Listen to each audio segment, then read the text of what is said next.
aprenderse la ley verdadera y andar coqueteando con cualquier quimera. Ponga pues muchísima atención y aprenderse toda la lección.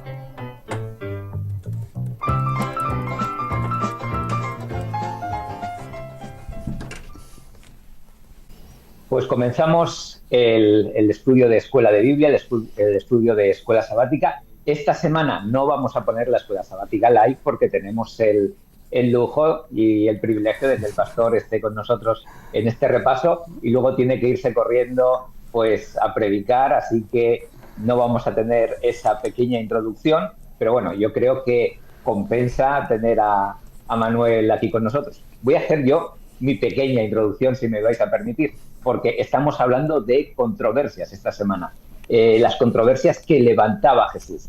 Yo he visto un hilo conductor en la Escuela Sabática de la que no se ha hablado explícitamente, pero vamos, estas controversias no las despertaba entre el pueblo. Estas controversias no las despertaba entre los publicanos y los pecadores. Estas controversias no las despertaba entre las personas a las que sanaba en el día equivocado. Estas controversias no las levantaba entre su audiencia general. ¿Quién se sentía aludido? ¿Quién se sentía ofendido? ¿Quién sentía que Jesús estaba atacando al sistema establecido, al status quo? Bueno, pues el mundo religioso. El mundo religioso del cual tú y yo formamos parte hoy. Nosotros no somos de la parte de los pecadores y de los publicanos, al menos en teoría. Nosotros somos de la parte de los discípulos, de los llamados a predicar. Nosotros, digamos que no seríamos de la parte que Jesús venía a acompañar, sino de la parte que ya estaba acompañando a Jesús en la misión. Nosotros somos, bueno, hoy tenemos un pastor, tenemos un director de comunicaciones, tenemos a un director de programa, tenemos a una mujer que fue anciana, por ejemplo, aquí hemos sido también ancianos de iglesia, es decir, los primeros puestos, vamos a decirlo así, dentro de nuestras organizaciones locales. Así que quizás estemos siendo llamados nosotros a reflexionar si las maneras de Jesús nos generan a nosotros controversia, si las maneras de Jesús a nosotros nos ofenden, si nosotros estamos llamados a imitar al Maestro y a poner eso en práctica, o estamos llamados a conservar la liturgia como la tenemos, la manera de alabar como la tenemos, ya que Ángela abrió ese melón que decían por aquí por YouTube. ¿Has abierto un melón? Pues sí que lo he abierto. ¿A qué estamos llamados? Pues vamos en este rato que vamos a conversar, a ver si esas controversias nos afectan a nosotros en algo, qué tipo de controversias eran, si eran falsas controversias, si de verdad había algún fondo teológico ahí puesto. Así que, bueno, vamos a hacer que el pastor se empiece a ganar el sueldo. Manuel, buenos días ante todo. Buenos días, un saludo a todos, feliz sábado. Bueno, creo que es la primera vez que estoy con vosotros en la escuela sabática. Por eso es un doble privilegio. Afortunadamente, porque era imposible coincidir, ¿no? Pero bueno, la verdad es que la escuela sabática de esta semana no tiene desperdicio. Es extraordinaria. Y bueno, efectivamente, si nosotros aplicáramos el texto de Miqueas capítulo 6, ¿verdad? Que nos centrásemos en ese mensaje que el Señor pide de cada uno de nosotros, obrar con justicia, amar la misericordia, ¿verdad? Caminar delante de tu Dios.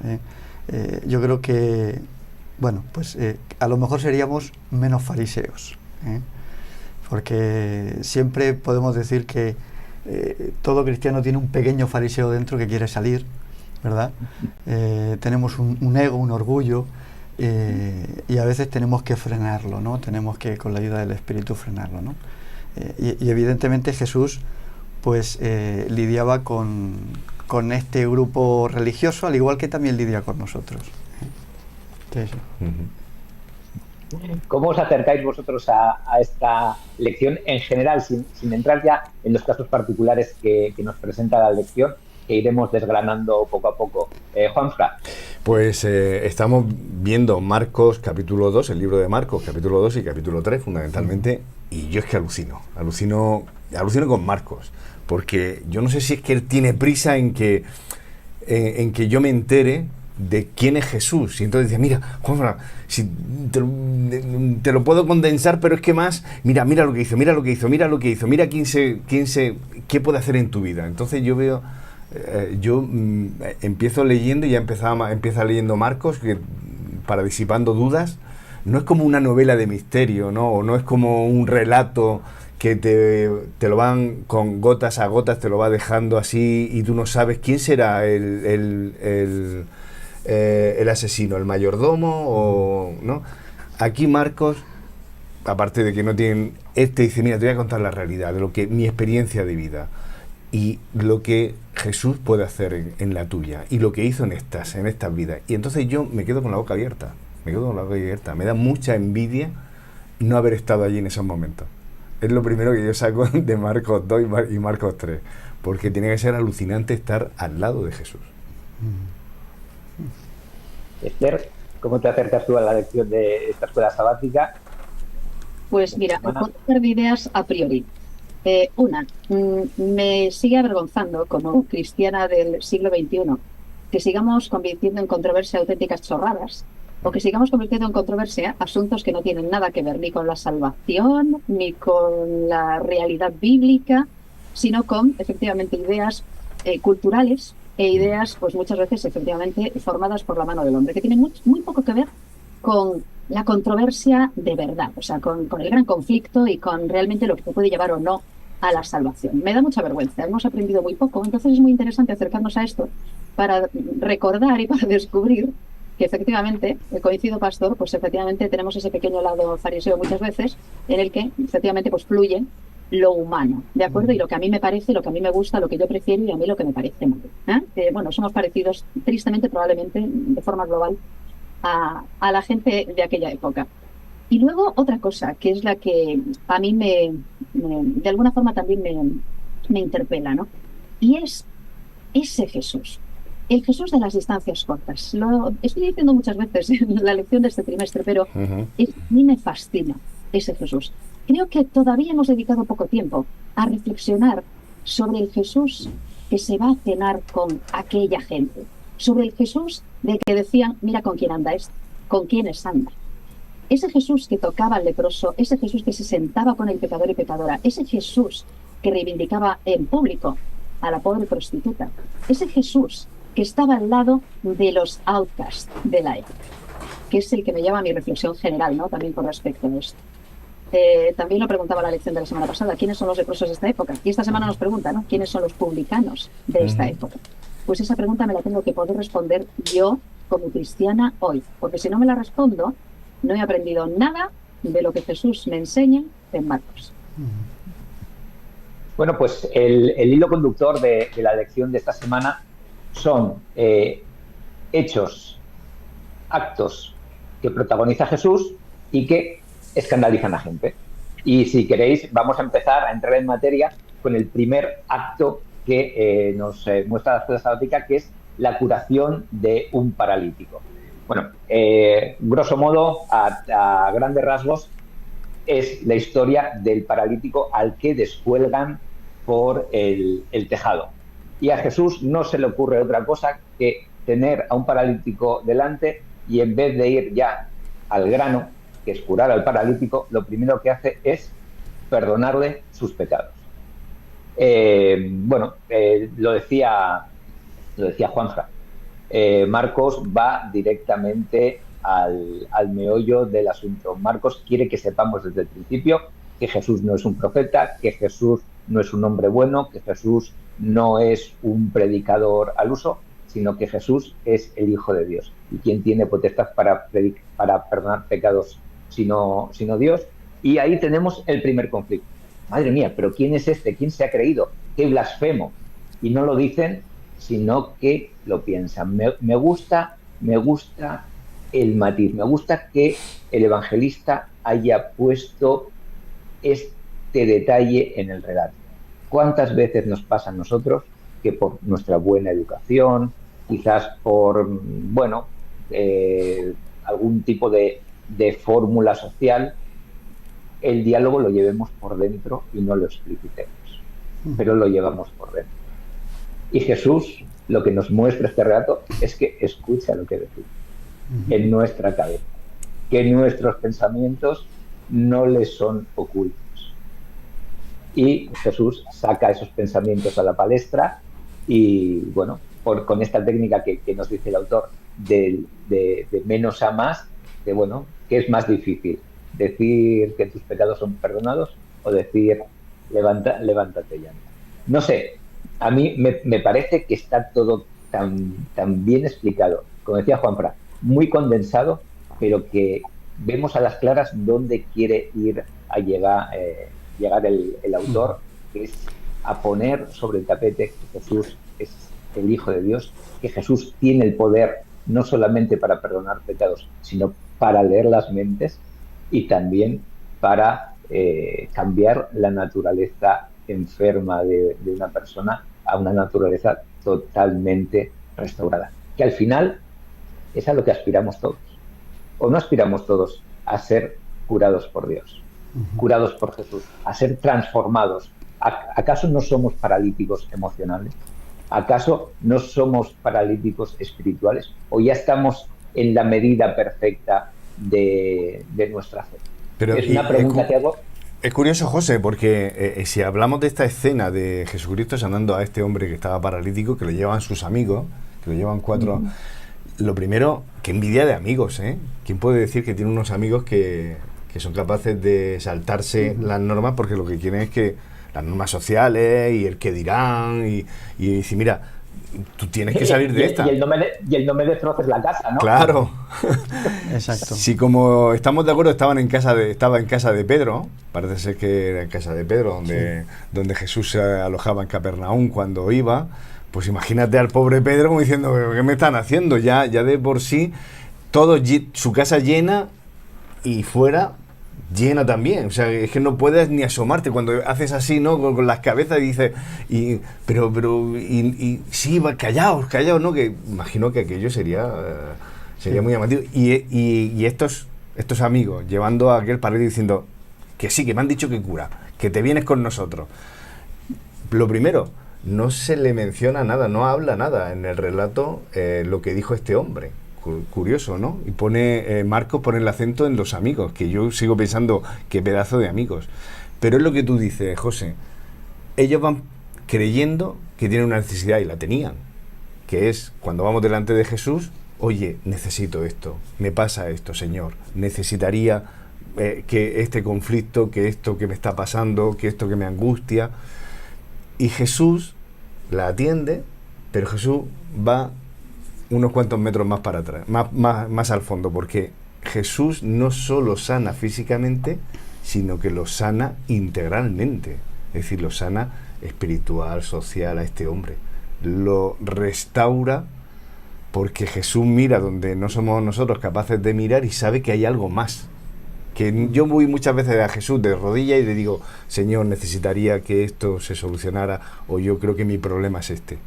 Y Jesús sabe que, dice, bueno, tú crees que es esto, pero tú necesitas esto otro. Si fuéramos capaces de atender eso, porque lo bueno de este hombre, y ya os dejo paso, podía haber levantado la mano y decir, no, yo solo vengo a que me curen las piernas, yo no necesito que me perdonen mis pecados. Podía haber salido así. No. Oye, mira, te lo agradezco, Señor, pero no vayas más para allá. A veces con Dios pues, jugamos un poco a esto, decir, no me cures tanto, no me quieras tanto. Cuando Jesús lo que quiere es que seamos mucho más de lo que nosotros creemos que donde estamos, ¿no? A mí me parece que este hombre aceptó esa curación integral y aceptó el perdón. Imagínate cómo se volvió este hombre. No solo caminando, que era su objetivo, sino yo creo que no cabía por las calles. O sea, iba Evidentemente había una relación en el mundo judío entre la enfermedad y el castigo divino. Entonces este hombre pues evidentemente pensaría que todo lo que estaba sufriendo era porque Dios lo había castigado por causa de sus pecados. Elena White habla que la vida de este hombre era muy similar a la del hijo pródigo, o sea que había llevado una vida muy mala, de mucho pecado, ¿no? Y entonces, claro, él sentía evidentemente que todo eso no simplemente era consecuencia de sus malos actos, sino que Dios mismo lo había castigado. Entonces, claro, para él, el que Jesús perdone sus pecados era una liberación, porque todo lo que él estaba sufriendo era por causa de sus pecados. Y es muy interesante porque Jesús, y tú lo comentabas, ¿no? Marcos tenía prisa en mostrar al Mesías, a Jesús como Mesías, ¿no? Pero en ese apresuramiento no pierde detalle, o sea, da muchos detalles en la historia del paralítico, ¿no? Y me parece extraordinaria la pregunta que formula Jesús a los escribas y a los fariseos, ¿no? ¿Por qué pensáis así? ¿Qué es más fácil decir al paralítico? ¿Tus pecados te son perdonados? ¿O decirle, levántate, toma tu camilla y anda? Esto era controvertido. Primeramente, ellos no lo aceptaban como Mesías. De hecho, ellos piensan, ¿quién puede perdonar pecados si no solo Dios? Entonces, claro, Jesús les está diciendo, dice, bueno... Pastor, y que la teoría es correcta. Claro, es así. ¿Quién puede perdonar pecados? Solo Dios. Entonces, claro, si yo perdono los pecados, me estoy poniendo en el lugar de Dios, y en este caso Jesús era Dios. Pero es que luego había una evidencia. Si el paralítico era curado, evidentemente ya no sufría el castigo divino y Dios lo había sanado. Y si eso lo hace Jesús, era otra evidencia de que evidentemente era Dios. O sea que es una pregunta tan controvertida para ellos, pero a la vez tan medida y tan fina, que finalmente los deja sin escapatoria, porque era una evidencia total. Finalmente cura al paralítico y el mero hecho de haberlo curado estaba mostrando que los pecados de él habían sido perdonados por la creencia que ellos tenían. Sí. ¿Quién no quiere una segunda oportunidad? Porque el peso de la culpa, ya más allá de lo que este hombre hizo para provocar que estuviera en esa situación, sí, pero evidentemente tenía mucha culpa. Es evidente que este hombre arrastraba mucho pesar. Sí, consecuencias de sus actos. Y que Jesús le libere de esa culpa, para él fue un punto, un nuevo inicio en su vida. ¿Quién no le gustaría firmar? Y mucha gente en nuestro entorno daría lo que tiene por esa segunda oportunidad, por empezar de cero, ¿no? Por borrar aquel pasado que todo nos avergüenza, ¿no? Aquella cosa que hizo, que me pasó, que tal, ¿no? Sí. Me parece algo extraordinario. Y sobre todo cuando esa situación te ha provocado que te haya condicionado el resto de tu vida. Sí. Os voy a hacer una pregunta que vale para este caso y vale para los otros casos que nos cuenta la escuela sabática. Este escándalo, porque estaban escandalizados, digamos, los que sabían de la ley, de la teología, ¿era un escándalo, creéis, genuino? ¿De verdad que estaban escandalizados? ¿O era una manera de rechazar a Jesús y de no implicarse? Y yo me explico por qué os hago esta pregunta. Yo veo en muchas ocasiones que cuando hablas a alguien de Dios, cuando no quiere aceptar, tiene dos opciones, o se plantea dos opciones. Una, la del joven rico. El joven rico en ningún momento contradijo a Jesús, simplemente dice que se fue triste. Reconoció que lo que Jesús le está diciendo era correcto, pero dijo, no lo acepto, me voy. Y tenemos la otra parte, no lo acepto, pero intento poner excusas, rebatirte, aunque ya me hayas desmontado con la pregunta, como nos decía Manuel. ¿Creéis que el escándalo de estos sabios era un escándalo genuino o simplemente lo que querían era salvar los muebles, aunque en su interior en algún momento pudieran reconocer que quizás este joven Galileo pudiese ser el Mesías.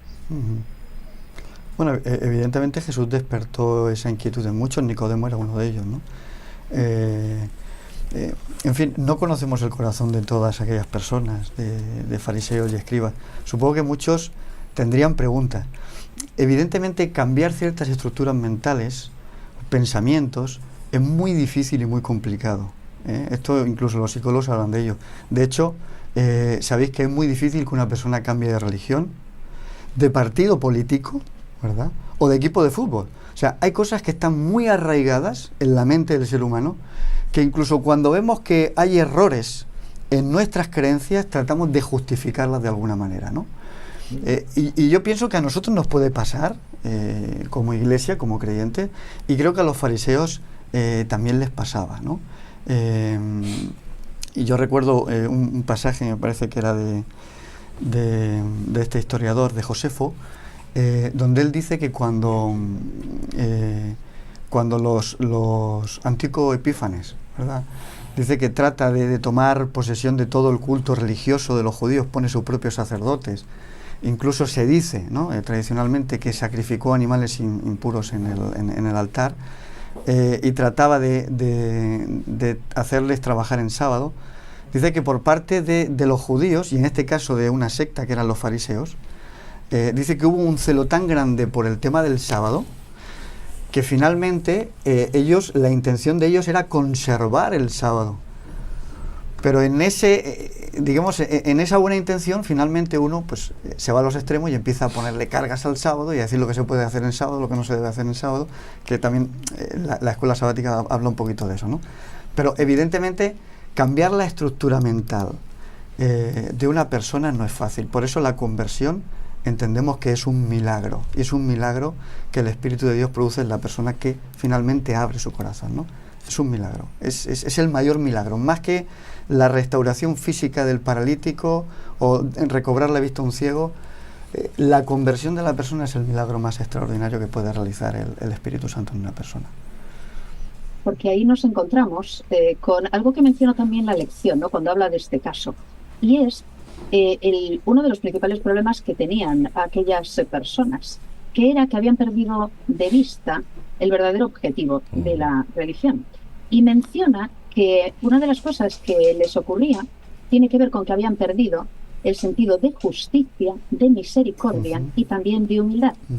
Con lo cual, efectivamente, ellos estaban por encima de la verdadera justicia. Estaban por encima incluso de, claro, un Jesús que era absolutamente justo en su trato con los demás. Ellos no lo entendían, porque la justicia asociada con misericordia estaba fuera de su alcance, porque a ellos no les interesaba la misericordia. Estábamos hablando, y es un problema actual también, de una superioridad espiritual y moral que les situaba en un lugar muy complicado, porque efectivamente todo lo que estuviera por debajo pues era inmundo, y todo lo demás que también decían, ¿no? Y era intocable. Y efectivamente, claro, ese Jesús que se acercaba y que rompía esas estructuras de castas, de superioridad moral, de superioridad espiritual, etcétera, etcétera, pues claro, no les convenía. Es una cuestión también de conveniencia, probablemente, ¿no? Y habría que preguntarse si a lo mejor en algunos casos a muchas personas les conviene que las cosas sigan así y que no las cambien, ¿no? De la misma forma que también hace mención la lección a la cuestión de la fe, de esos maravillosos amigos que pusieron esa fe en evidencia delante de todo el mundo, ¿verdad? Claro, esas fees a esta gente también les sorprendía, porque una gente con esa fe y una gente también dice que les molestaba el poder de convocatoria de Jesús. Uy, mira, que este tiene más público que nosotros, que se nos va el chiringuito, ¿verdad? Pues fuera, ¿no? ¿Cómo hacemos? Muchas veces la cuestión del cambio efectivamente tiene que ver con el orgullo y con que yo creo que estoy en una situación de superioridad moral de la que evidentemente no quiero salir, estoy muy cómodo ahí. Claro, es que además si vamos a este ejemplo del paralítico, es que no tiene desperdicio, porque seguramente algunos de esos sacerdotes le habían dado como desahuciado al propio enfermo, cuando ya no tiene remedio, no tienes, e incluso como aplicaban esa norma de si tienes una dolencia es porque eres un pecador, te has alejado de Dios y es un justo castigo que te manda el Señor. Pues si además no tienes remedio porque tu parálisis ya mira, ya te vas a quedar con ella el resto de tu vida, pues ya no tiene, eres casi apartado, te hemos puesto la etiqueta, entonces, que venga Jesús, que te sane, me está llevando a la contra. O sea, me estás dejando, casi me estás avergonzando. Yo creo que algunos de esa gente que había puesto la etiqueta, que se veían un poco desautorizados, entre comillas, porque había un maestro que sanaba y que además decía, Es ¿no? que estaba- Oye, que puedes volver con nosotros, con el grupo, ¿no? Que puedes venirte. Es que estaba dando evidencia de que era Dios. O sea, es que lo que él hacía no lo hacía nadie. De hecho, Nicodemo dice, sabemos que viene de Dios porque lo que tú haces, como tú enseñas, es que no lo puede hacer otra persona. O sea, es que no lo puede hacer nadie. Y eso habría que preguntarse si tenemos ciertas actitudes parecidas en nuestras iglesias hoy.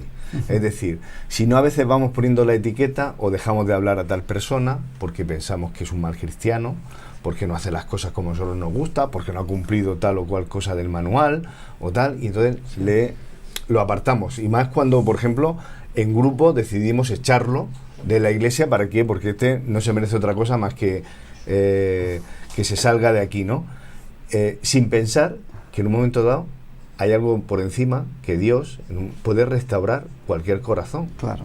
Y puede restaurar. Y si esa persona vuelve a nuestras filas, mucho cuidado, porque podemos hacer como los fariseos, de decir, Es un pie de tropiezo. en vez de alegrarnos por un pecador que se arrepiente, nos ponemos por encima y decimos, no, hombre, ¿cómo es posible? No, Claro. no te acepto, no acepto esta situación. Y a muchos fariseos de esto le pasaba esto, no acepto, además es milagro, porque es que lo tengo delante de mis ojos, que es un poco lo que también la escuela sabática nos lleva un poco a preguntarnos. ¿Nos podemos alejar tanto de Dios? ¿Cuándo o por qué se produce el peor pecado, ¿no? Que es el que no tiene vuelta atrás, el pecado contra el Espíritu Santo? El pecado imperdonable, ¿no? ¿Va un poco por aquí o a lo mejor no Sí. tiene nada que ver con esto? A ver, yo me tengo que marchar ya, porque Ujú. ya es- pero comento una cosita que yo he estado valorando esta semana sobre el pecado imperdonable. Evidentemente, Jesús tenía el Espíritu de Dios, tenía el Espíritu Santo con él. Cuando a él le dicen, demonio tienes, o sea, están llamando demonio al Espíritu Santo. Porque ellos dicen, solo por Belcebú puede echar los demonios. Ujú.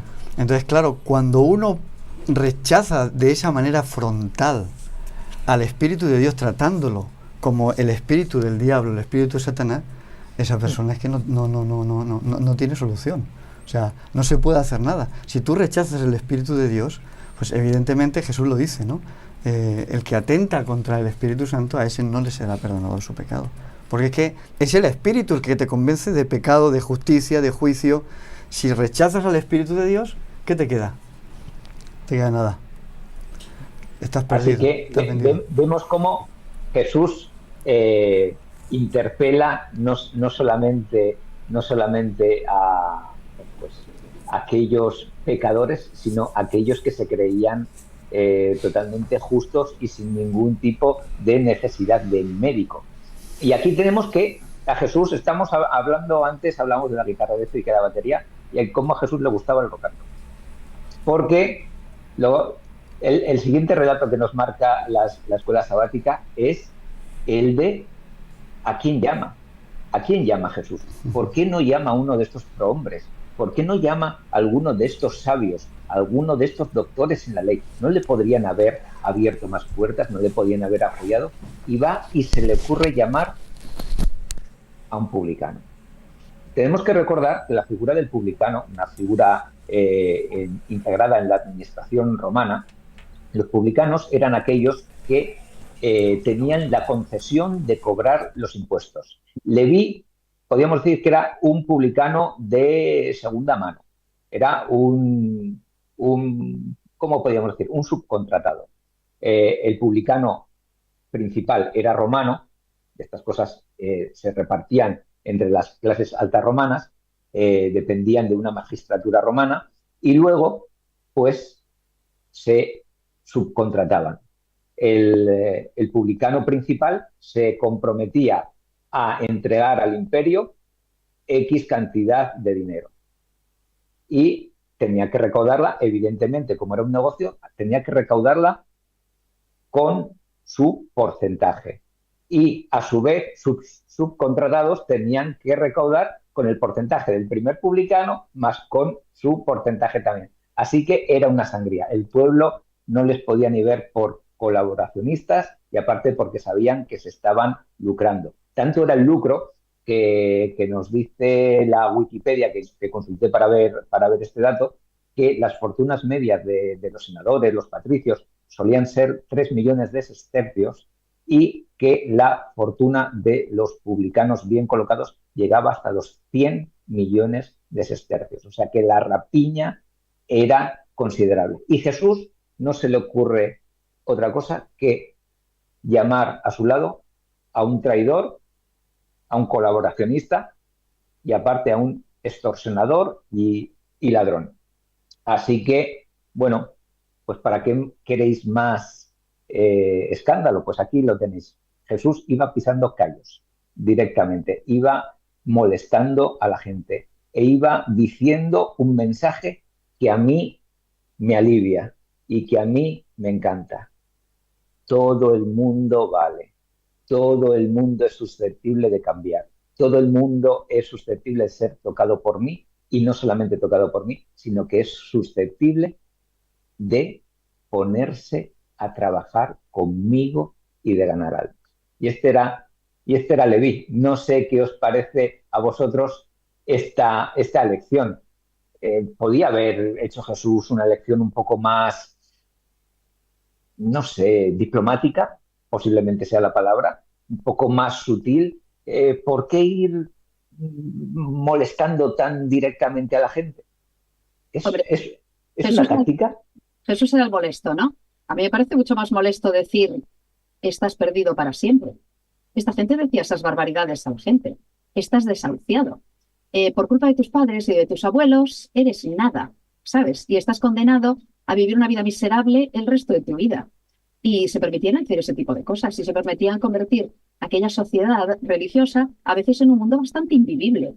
Y a la gente le decían cosas muy poco amables. De hecho, a Jesús le dijeron cosas muy poco amables. Y resulta que el que rompe con la amabilidad es él. A mí me sigue fascinando la pregunta, que él hace en esa parte del texto, ¿no? ¿Qué es esto? Que él come y bebe con los publicanos y pecadores. Me chifla esta idea. A mí me encanta ese Jesús. Ese Jesús que rompe las convenciones, ¿no? Esas convenciones absurdas, estúpidas, crueles de aquella gente, ¿no? Ellos eran mucho más crueles, evidentemente. Y clasista. Más en nada, en miseria. Sí, sí. Unas convenciones totalmente clasistas. Mucho. Además. Sí, porque era clasismo social, pero también clasismo espiritual, que era peor todavía. Claro, claro. Me lanzo al río, porque hay muy pocos ayunos que Dios pida de nosotros. De hecho, me parece, me voy a lanzar al río, sino que me corrija, y seguro que los espectadores saben más que yo, pero me parece que solo había un ayuno específicamente regulado, que era el día de la expiación, el día de Yom Kippur. Los demás los ponemos nosotros, ¿no? Entonces, que esos fariseos que solían ayunar 1 o 2 días a la semana, vale, muy bien, que eres tan puro, eres tan casto, eres tan, ¿vale? Que quieres estar al lado de Dios y lo haces pues con el sacrificio, que se lo quieres imponer a los demás cuando ya... Entonces ahí es cuando viene, ¿no? Y Jesús, que es tan inteligente, que Jesús puede haber dicho, ¿pero qué me estáis contando, no? Si vosotros mismos sois los que os pasáis de frenada. A esa pregunta, ¿no? ¿Por qué ayunan los discípulos de Juan tal y los fariseos lo hacemos pero tus discípulos no, para que dejar en evidencia de que no llegas al mínimo? Pero ¿quién es el mínimo? ¿El mínimo lo pones tú o lo pone Dios? ¿Dónde estamos? Estamos siempre un poco en lo mismo, ¿no? A mí me parece que sacar a Leví Mateo, que en el llamamiento de Leví, que además Leví se juntaba con otros publicanos porque nadie quería... No podía juntarse con otros, Juanfra. Era su círculo, ¿no? Porque si te juntabas con otro más santo que tú, le hacías impuro. Le hacías inmundo. Claro, claro. Y que lo que estamos comentando aquí, que Jesús una buena mesa, donde poder... Es que en torno a una comida, una buena comida, se hacen unas buenas tertulias, uno se relaja, baja un poco los escudos, ¿no? Que si uno está en un programa de YouTube, pues enseguida quiere dar la mejor impresión, o si uno va a cualquier charla, ¿no? Y se prepara de las preguntas, tal... cuando uno está en la mesa es difícil que, bueno, puedes seguir manteniendo las distancias si quieres, pero lo normal es que si estás en un ambiente relajado, en el que te sientes aceptado, pues sales puedes empezar a interactuar con el otro con libertad. Bueno, pues en ese marco Jesús le gustaba estar, y Jesús le gustaba esa cercanía, y oye, si no rechazaba que ninguna comida ni ningún encuentro con quien fuera. A mí me parece que tenemos el mejor ejemplo para poder imitar. Claro. Pero sigo tu línea. Ayuno, pero no a cualquier precio. ¿Y qué tipo de ayuno? Es decir, ¿cuál era el objetivo del ayuno de aquellos que ayunaban públicamente para que se te viera que ibas desencajado y que habías ayunado?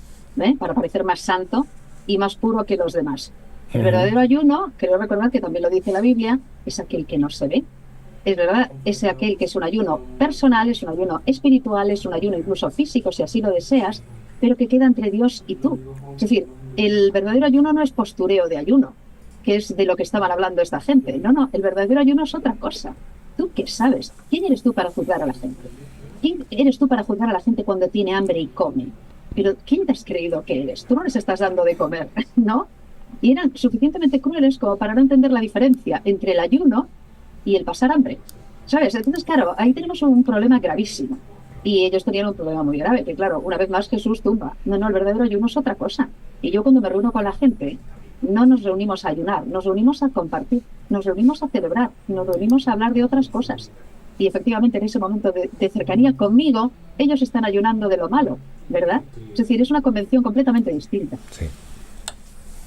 Así que tenemos a gente muy escandalizada porque Jesús perdonaba pecados, escandalizada porque Jesús comía, escandalizada porque Jesús se relacionaba con ciertas personas, y escandalizados también, vamos a seguir avanzando, pues porque Jesús permitía que sus discípulos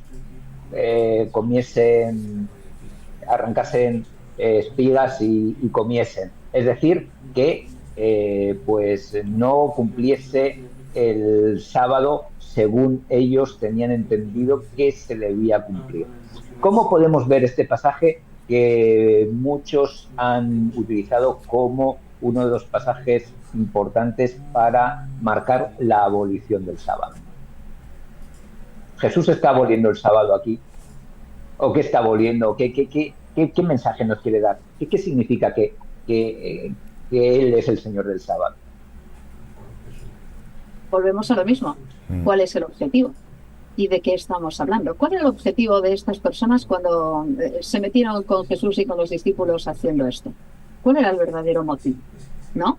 Es decir, porque el sábado al que ellos estaban aludiendo en lo que habían convertido el sábado tenía muy poco que ver con el sábado original. El sábado es un día de celebración. Por cierto, también se puede celebrar ayunando, si es lo que tú deseas y si lo haces con el objetivo correcto. Pero claro, cuando estás enjuiciando a los demás y estás enjuiciando las intenciones de los demás, ahí estás también arrogándote algo que solamente tiene que ver con Jesús. La lección nos recuerda que Jesús leyó el pensamiento de ellos. Ellos pudieron ser conscientes de quién era porque leyó sus cabezas, leyó sus mentes, ¿no? Y sus pensamientos. Nosotros no sabemos lo que los demás están pensando, lo que los demás están, ¿no?, sintiendo y sus objetivos. Y ellos estaban muy lejos del verdadero sábado, porque habían convertido el sábado en una carga, no en un día de fiesta, no en un día de bendición, y no en un día de cercanía. Y vuelvo a lo mismo. Confundir el ayuno con el hambre es grave, es grave. Ellos no tenían ningún problema, porque ellos comían y dejaban de comer cuando les apetecía. Esa es otra. Y aquí estamos hablando de que los discípulos en su momento tenían hambre y comieron y no pasó absolutamente nada. Ellos no estaban cosechando, no estaban realizando sus tareas agrícolas, estaban recogiendo unas espigas para comer. Es completamente diferente. Entonces, cuando tú estás obcecado, ¿no?, en algo que no tiene nada que ver con el verdadero objetivo del sábado, es cuando empiezas a inventar y cuando empiezas a juzgar a los demás por lo que a ti no te parece y a ti no te gusta. Pero es que además, ¿cómo nos acercamos a este relato? Porque es lo que dice Esther, aquí hay una cuestión de prioridades, ¿no? Aquí no, el tema no es el sábado, el tema no es la comida, el tema no ni siquiera es la fiesta, el tema es qué ponemos en valor en primer lugar. Si ponemos el valor de las personas, del valor de quiénes somos, no de tanto de lo que hacemos. No somos lo que hacemos, sino si estamos infelices porque Jesús vino a cubrir esas necesidades fundamentales. Cuando la culpa, la soledad, todo aquello que nos arrastra y nos aleja incluso de nosotros mismos, Jesús vino a volver a conectarnos. Y es tan... yo veo a Jesús aquí y a Marcos, que lo quiere dejar tan meridianamente claro, que esto no va de si guardas el sábado de esta manera, si haces esto o haces lo otro, si ayunas o no ayunas. Es decir, aquí ¿qué es lo que se está poniendo en valor? Es una nueva religiosidad, una nueva manera de relacionarnos con lo espiritual. A mí me parece que eso... Una nueva o una... recuperar la genuina. Una recuperar, sí. Era nueva porque se había perdido tanto que era nuevo, pero... Aquí yo entiendo que Jesús no está inventando nada. No está inventando nada, tienes razón. Es volver a redescubrir lo que desde el principio se había puesto encima de la mesa. Y que... Porque yo en el mandamiento no veo que en sábado no puedas comer. En el mandamiento no veo que en el sábado, digamos, la única prohibición real que hay. Y mira que es bueno Dios que nos lo tiene que prohibir, porque si no nosotros enfermaríamos y seguiríamos trabajando y seguiríamos...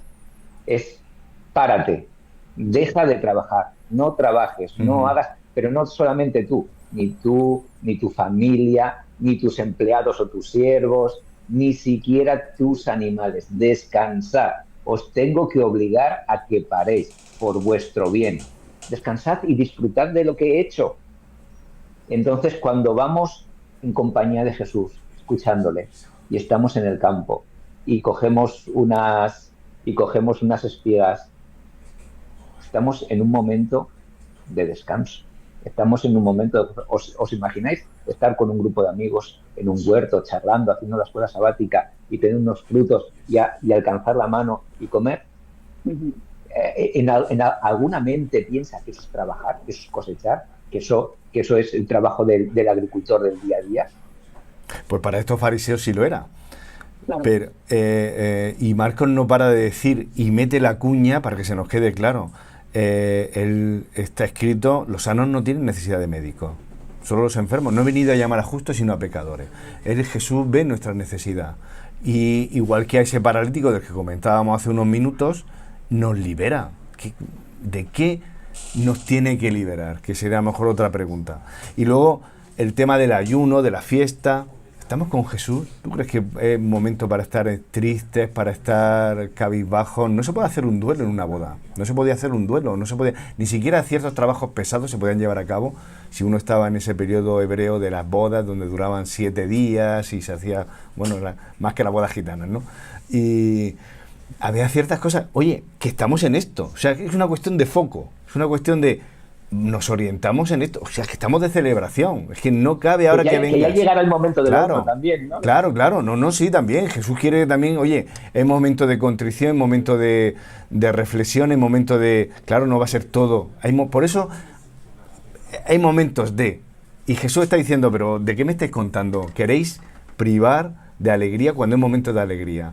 ¿Queréis poner el foco en que agachemos la cabeza y además tenemos que hacer las cosas como vosotros digáis, porque son las correctas? ¿Os imagináis la escena o cómo pudiera haber sido la escena? Si nunca lo había pensado, pero ahora oyéndoos me viene a la mente una idea, ¿no? ¿Y cómo habría sido la escena, por ejemplo, de la curación del paralítico, si Jesús hubiera aprovechado para decir, de paso que le perdono los pecados al paralítico, vais todos detrás? Voy a aprovechar, queridos fariseos, que sé lo que estáis pensando, y también os voy a perdonar los pecados a vosotros. Y que hubieran dicho, ¿cómo? ¿Qué? ¿Pero qué está haciendo este?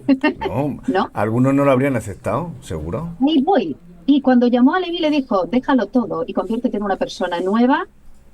Queridos fariseos, mira, vais a dejar de vivir en vuestra vida de súper, hiper, mega, ¿verdad? De lujo, que vivís aquí explotando a todo el mundo y vivís la vida fenomenal. No, tenéis que dejar todo eso y os vais a venir como estos pescadores a los que he llamado.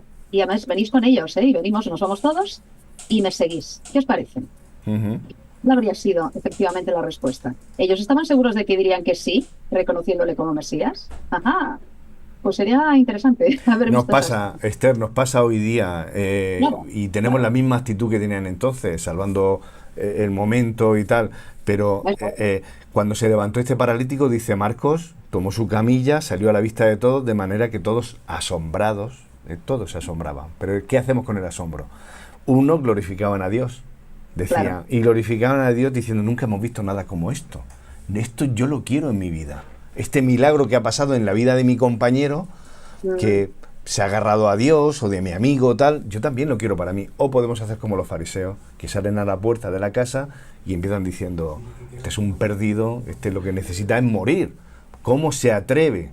Ojalá le vaya mal, ojalá, ¿vale? Entonces, eso siempre ha pasado y sigue pasando en nuestro entorno también. Sí, y Entonces- la lección nos dice que aprovecharon el sábado para empezar a planear su muerte. Sí, sí. Bonita forma de celebrar el sábado, Claro. planeando la muerte de la gente, ¿no? Y O nos que vamos, aprovechaban efectivamente para desearle el mal a él y a los suyos. Cuidado, ¿eh? Sí, sí. A tal punto llegó ese escándalo que le llegaron a decir que tenía demonio, Sí. e incluso Sí, sí, su sí. propia familia decía, madre mía, ha Está- perdido la cabeza, ha perdido la cabeza. Hasta ese punto Jesús, con sus acciones, Llamaba hizo la atención, tambalear ¿no? las estructuras religiosas y sociales. Fue el Jesús, recordemos, que Esther lo mencionó hoy y lo mencionó la semana pasada también, el mismo Jesús que tocó al leproso, el mismo Jesús que estaba cenando ahora con Mateo, el mismo Jesús que curó, que sanó a alguien que se merecía estar enfermo, porque era consecuencia, o sea, de sus acciones. No es que te haya venido nada, sino que tú te lo has buscado a pulso. Ahí tienes las consecuencias del pecado. Fastídiate, podíamos decir, ¿no?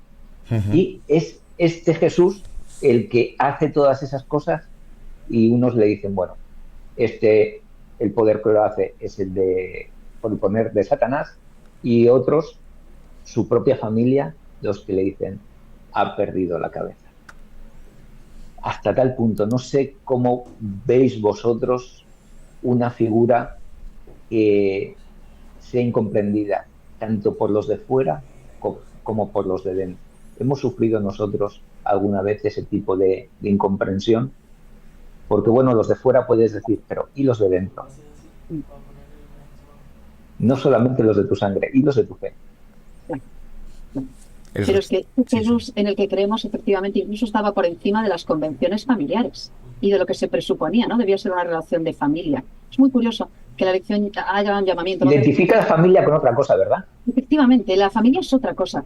Y yo creo que esto habría también, y habría que dedicarle tiempo a debatir este asunto, porque en una época como esta, en la que la familia está tan desdibujada, pero no porque haya quien se quiera cargar a la familia, que eso es otro tópico, sino porque los integrantes de las familias de todo tipo, pues no hacen honor al concepto familia, y porque hay mucha gente que no tiene nada que ver con lo que digan algunos ideólogos presuntos y tal, sino que, bueno, esa es la forma en la que entienden la familia, que muchas veces es un ámbito egoísta y es un ámbito en el que efectivamente no se ayuda a crecer a la gente, sino todo lo contrario. Incluso sobre ese punto Jesús deja las cosas claras. Si tu familia es el motivo por el que te alejas de Dios, no es tu familia. Incluso puedes tomar la decisión de dejar la familia atrás. Busca a la familia. Ojo, no estoy diciendo deja tu familia, sé un irresponsable para con tu familia, etcétera, etcétera, y búscate una nueva familia en algún entorno extraño. No está hablando de eso. Está hablando de que efectivamente si la familia es lo que te aleja de Dios, tienes que buscar una solución a ese punto y tienes que volver a buscar a Dios incluso al margen de tu familia. Nos entendemos, nadie está invitando a nadie. No, pero lamentablemente es una cosa que pasa. Hay gente que se siente rechazada por su familia de sangre cuando decide optar por Dios y que Dios sea una prioridad en su vida, y es algo que todavía luego el rechazo se alarga en el tiempo, y evidentemente Jesús lo tiene claro, pero duele, a veces duele, ¿no? Jesús dice: cualquiera que hace la voluntad de Dios es mi hermano, mi hermana y mi madre, dice, recoge Marcos. ¿Hasta qué punto? No hay que llegar a ese punto, pero sí, a veces el rechazo es algo que está allí, y uno tiene que saber cuál es su prioridad. Si la prioridad es no disgustar a mis padres terrenales y por no seguir al Dios que he descubierto o que se me ha aparecido en mi vida. Es una respuesta que muchos, y hay gente que lo hace hacia un lado y gente que responde hacia otro, ¿no? Claro. Sí, es una cosa que bueno, que tendrá que lidiar él y Dios es el Espíritu Santo es el que tiene que hacer ese trabajo, ¿no? Pero sí, es una realidad en la que mucha gente se ve un poco en esa diatriba y no es fácil optar por Dios cuando a veces tienes el rechazo de aquellos que supuestamente te quieren más que nada que los demás. Y por Claro. cierto, es interesante que la Biblia no oculte ese hecho. No. Que el pobre Jesús, entre muchos otros problemas, tenía problemas con su familia. Sí, Tenía un entorno familiar que en muchos casos le resultó molesto también, ¿no? Sí, Y ahí sí. estaba también intentando convivir con esa situación. Y es Sí. interesante que la Biblia lo muestre también, ¿no? Y nos invite a pensar en que también es el Jesús de las familias desestructuradas, de las familias con problemas y de las familias que efectivamente a veces se encuentran con situaciones muy, muy difíciles. Ujú.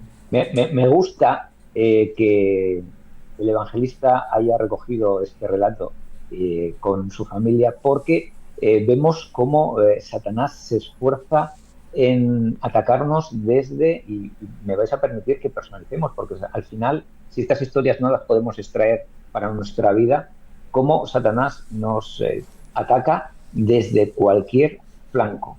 Siempre busca el flanco más débil. Atacó a Jesús en la soledad del desierto, es decir, te voy a atacar a ti mismo directamente, ¿vale? Te voy a atacar con otros, es decir, con las personas que tienen autoridad, con las personas respetables, con las personas que teóricamente saben mucho de esto, te voy a atacar con ellos también, a ver si ahí te puedo encontrar. Pues como no, también te voy a atacar con tu familia, con ese entorno en el cual teóricamente tú te tienes que sentir más seguro. Es ese entorno en el que te sueles apoyar, ese entorno en el cual tú buscas apoyo.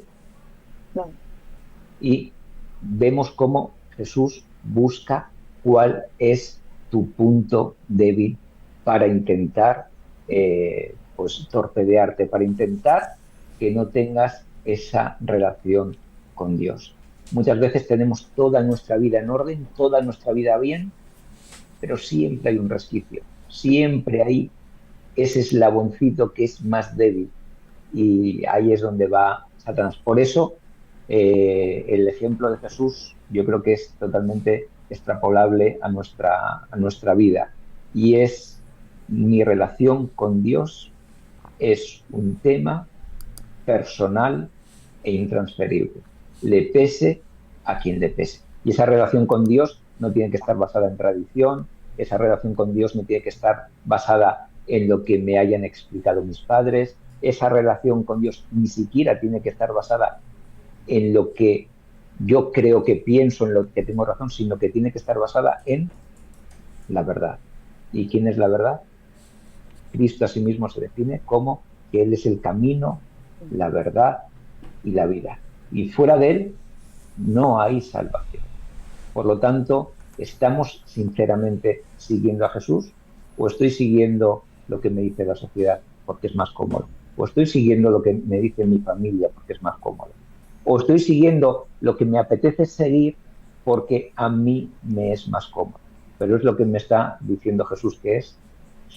Yo creo que nos interpela personalmente porque Jesús eligió tener pues a los mandatarios en contra, le costó la vida, hay que decirlo, y posteriormente le costó la vida a todos sus discípulos, hay que decirlo también, con la excepción de Juan, y posteriormente costó la vida a miles de cristianos.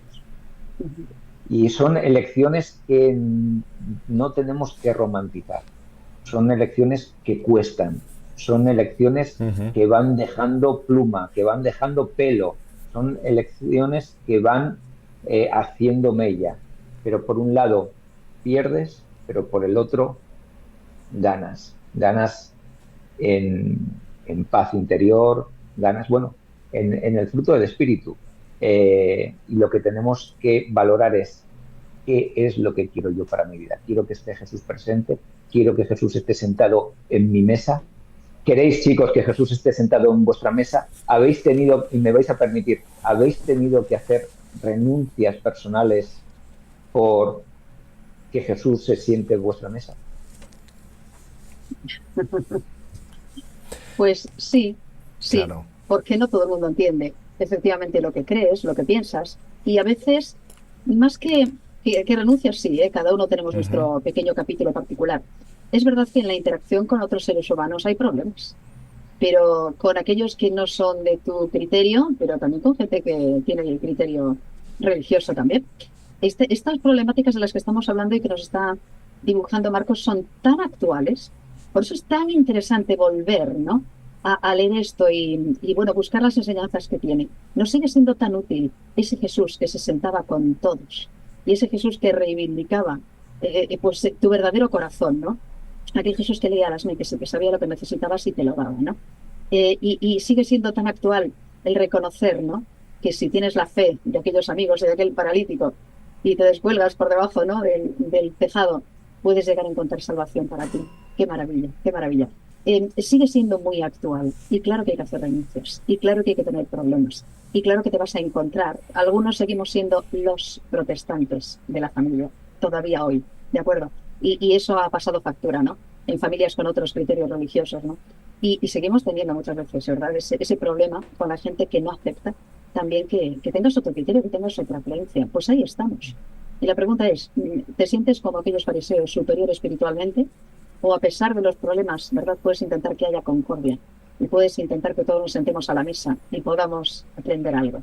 Pues, bueno, son reflexiones a hacer todavía hoy.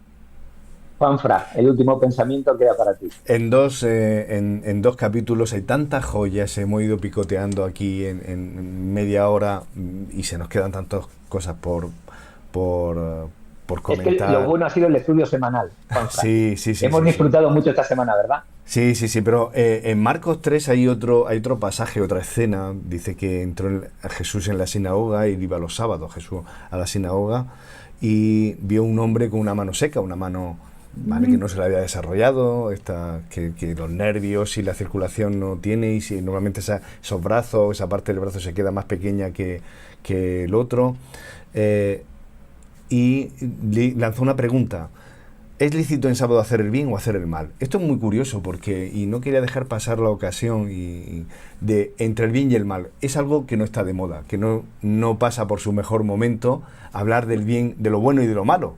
Porque, ¿qué es lo bueno, qué es lo malo, no? Enseguida... Todo relativo. Claro. Vivimos en una época en la que, bueno, para ti será esto tal, o para mí, ¿no? Y así damos cabida a cualquier cosa. Se nos cuelan por todos sitios. Jesús lo tiene bastante claro. Vamos, lo tiene muy claro. El bien o el mal. Él se posiciona, ¿no? ¿Y dónde está el bien y dónde está el mal? Porque dice, cuando hace esta pregunta, Jesús pregunta... ¿Sabéis lo que hacen los demás, los que estaban allí con él? Dice, pero ellos callaban. Nadie se atreve. Seguramente esto también sería muy, muy fácil que pasara entre nosotros hoy. ¿Qué es lo bueno, qué es lo malo? ¿Qué tal? ¿Hago esto bien o hago esto malo? Y callaríamos. Y dice Jesús que después de echarles una mirada con enfado y con tristeza. Jesús se enfadó y se puso triste. Como a veces Jesús en esas emociones... se enfadó, le dijo al hombre: extiende tu mano, la extendió y lo sanó.